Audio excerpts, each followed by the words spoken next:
Pasamos entonces a la última organización de esta sesión de la mañana de audiencias, la Fundación para la Confianza.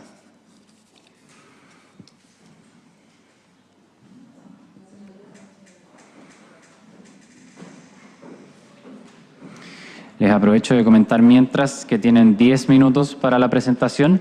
Al minuto número 9 les voy a avisar que les queda un minuto para que puedan ir cerrando sus ideas y posteriormente pasamos a una ronda de preguntas de los convencionales. Gracias por estar acá, bienvenidas y adelante.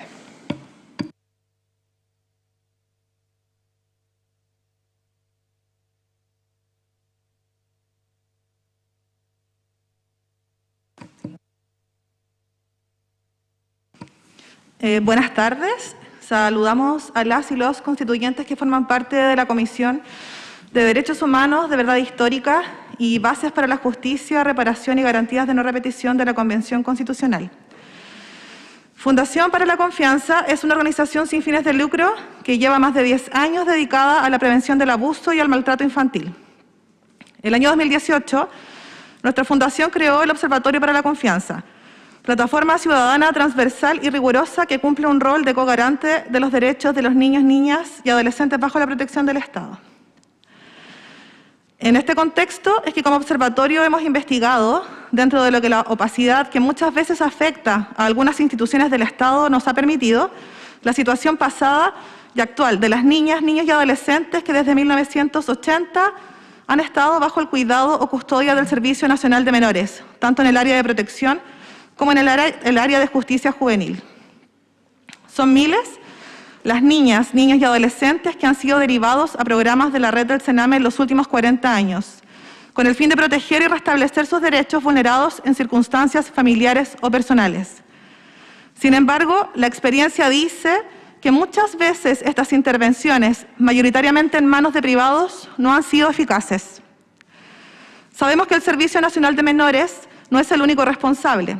Los tres poderes del Estado de Chile y los actores privados que reciben subvención estatal han fallado en lo más básico de su función: proteger, respetar y garantizar los derechos de quienes más cuidado requieren y merecen. El año 2012 se realizó el proyecto de levantamiento y unificación de información referente a las niñas, niños y adolescentes en sistema residencial de Chile. Esta fue una comisión institucional del Poder Judicial que fue liderada por la jueza de familia Mónica Geldres y que contó con el apoyo de UNICEF. Entre sus principales hallazgos está la presencia constante de abusos sexuales en decenas de centros de protección, niños y niñas con problemas de salud crónicos que no reciben atención médica. Por ejemplo, niñas con VIH y con cáncer cervicuterino que se encontraban sin tratamiento. También habían niños y niñas con problemas de salud mental, también sin tratamiento. Además de esto, fuerte rezago escolar, consumo problemático de drogas, internaciones extensas y, en muchos casos, ausencia de contacto con sus familias de origen. El año 2016, tras la lamentable muerte de Lizeth Villa ocurrida al interior del CREAT Galvarino, nuevamente la atención de la ciudadanía y de los poderes del Estado se enfocó en la niñez bajo protección. Esto permitió que como sociedad pudiéramos conocer un poco más lo que han vivido y siguen viviendo las niñas, niños y adolescentes que están bajo la protección del Estado. Durante el año 2017, 2 investigaciones nuevamente documentaron la situación de las niñas y niños que estaban en CENAME. Una de estas fue la de la PDI, que tras visitar 240 residencias, reportó que 2.071 niños y niñas fueron víctimas de abuso. 310 de estos casos eran abusos de connotación sexual. Además, se reportó que en el 100% de los hogares administrados directamente por el CENAME ocurrían violaciones de derechos humanos recurrentes. La conclusión de este informe es que el Estado vulneró gravemente los derechos humanos de niños, niñas y adolescentes que estaban a su cargo. Y a esto se sumó el mismo año un informe del INDH que se dio en el contexto de la misión de observación del CENAME. Ellos visitaron residencias para niñas, niños y adolescentes con discapacidad y evaluaron las condiciones de cuidado que se les proporcionaba a quienes estaban en esas residencias. Entrevistaron a funcionarios y funcionarias, quienes declararon haber presenciado a otros funcionarios gritando, insultando, burlándose, amenazando, encerrando, aislando, empujando, jalando el cabello u orejas, o pateando, mordiendo, golpeando o quemando con cigarrillos o agua caliente a niños, niñas y adolescentes con discapacidad.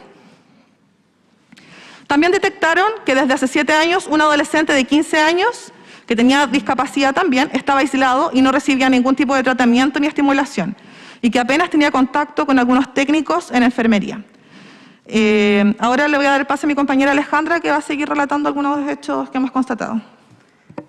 Como observatorio, el año 2020 entrevistamos a egresados y egresadas del CENAME, quienes denunciaron persecución y violencia hacia niñas, niñas y niños y adolescentes partes de la comunidad LGBTIQ+.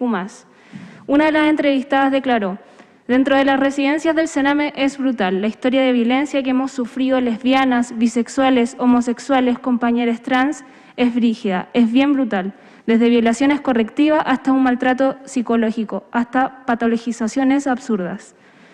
Estos relatos coinciden con un oficio enviado por la Defensoría de la Niñez al CENAME, debido a las 3 adolescentes que escaparon acusando de discriminaciones debido a sus orientaciones sexuales, por parte de sus compañeros de residencia y también por educadoras de trato directo. Esta situación para la Defensoría de la Niñez sería una flagrante vulneración de los derechos de los adolescentes. Por último, es necesario mencionar la violencia que afecta a los y las adolescentes en conflicto con la ley. El Instituto Nacional de Derechos Humanos en uno de sus informes anuales relata la normalización de ciertas situaciones violentas por parte de Gendarmería, CENAME y de las propias adolescentes. Por ejemplo, el desnudamiento durante los allanamientos. En el contexto del estallido social pudimos entrevistar a adolescentes que estuvieron en prisión preventiva y, por supuesto, hechos relacionados con la revuelta popular. Ellos y ellas declararon sufrir situaciones que atentan contra sus derechos, desde violencia policial, faltas por parte del Poder Judicial y por los y las gendarmes en centros de internación provisoria. En relación a las muertes de niños, niñas y adolescentes, la PDI constató que entre el 2005 y el 2016, 1.313 personas habían fallecido mientras estaban en programas del CENAME. Del total, 878 eran niños y niñas. Una investigación publicada recientemente por nuestro observatorio da cuenta de que a diciembre del 2020 la cantidad de niños, niñas y adolescentes fallecidos llegó a 1.200. Respecto a las causas, desde el 2018 CENAME lleva registro y según estos datos, más del 50% de las muertes son por causas violentas. Muchas de estas niñas y niños fallecieron mientras estaban en programas ambulatorios o eran adolescentes en conflicto con la ley que estaban en programas de libertad asistida. Sin embargo, es necesario que se investigue en profundidad y que se ponga atención al contexto en el que se producen estos fallecimientos. Por último, es necesario aclarar que CENAME, al ser una institución creada durante la dictadura, tiene como contexto las reformas económicas neoliberales de la época y el mantenimiento de las prácticas asistencialistas. La estructura financiera del CENAME se sustenta en un Estado subsidiario, lo que se refleja en la privatización del sistema residencial. Y si bien muchas de las vulneraciones a los derechos humanos que han sido relatadas en esta exposición han ocurrido en residencias administradas por privados, esto no implica que el Estado de Chile esté exento de responsabilidad. Su responsabilidad va más allá de generar líneas técnicas o supervisar, sino que es responsable por la implementación de la Convención sobre los Derechos del Niño y la Niña, suscrita por Chile el año 1990. Les agradezco por el escucharnos y ahora le voy a dar pase a Elvira, que va a terminar con la presentación. Muchas gracias. Tomando lo que indicaba Sofía recientemente, Chile ratifica la Convención de los Derechos del Niño en el año 1990. En ese momento el presidente Patricio Aylwin dijo que el mundo podía estar seguro de que el gobierno de Chile cumpliría este acuerdo. Han pasado 31 años, diferentes gobiernos de diversas coaliciones y la deuda que tiene el Estado de Chile para con los niños, niñas y adolescentes, especialmente quienes son o están bajo su protección, sigue creciendo. Esta convención es especialmente relevante porque pese a que ha sido ratificada, hay diversos principios que hasta el día de hoy no son garantizados. Dentro de ellos podemos encontrar, por ejemplo, el interés superior del niño, la obligación también de asegurar el respeto a las normas por parte de las instituciones encargadas de la protección, como por ejemplo CENAME y organismos como las OCAS, colaboradores, y el principio de no discriminación. En ese sentido, la Convención de los Derechos del Niño, indica que Chile tiene la obligación de garantizar la no discriminación por cualquier razón, incluida la posición económica de los niños, niñas y adolescentes. En este caso, en este sentido, más bien, Edison Gallardo, que es un egresado de CENAME y activista por los derechos también de CENAME, señala que en Chile se institucionaliza la pobreza. De hecho, las regiones con mayor concentración de niños, niñas y adolescentes en el sistema residencial son la región metropolitana, Biobío y Araucanía. Un minuto. Y las últimas dos son las regiones más pobres de Chile. Avanzando un poco más en atención al tiempo, es importante recordar que hay una obligación del Estado de Chile de reparar a las víctimas. En ese sentido, el año 2018, el Comité de los Derechos del Niño aseveró que Chile tenía una obligación reforzada de reparación de las víctimas por ser el mismo Estado el responsable directo de las violaciones de los derechos de gran parte de los niños, niñas y adolescentes. Para ello, el Comité recomendó, en primer lugar, establecer mecanismos de reparación para las víctimas, actuales y pasadas, priorizando su derecho a ser oídas y expresar su dolor.